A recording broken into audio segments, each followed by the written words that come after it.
Hello YouTube, welcome back to another installment of Tej and Beej's Corner Extreme Unboxing.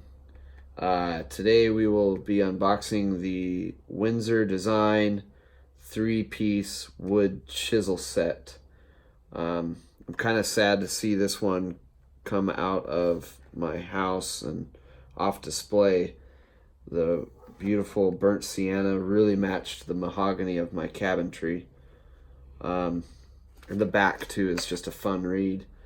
It's got all the different dimensions, talks in depth about the extended shaft handles, and has this warning label which we need to keep according to this warning label. Alright, well, without talking any more about that, let's go ahead and open it up and see what's inside.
Thanks for watching. Don't forget to like, comment, and subscribe.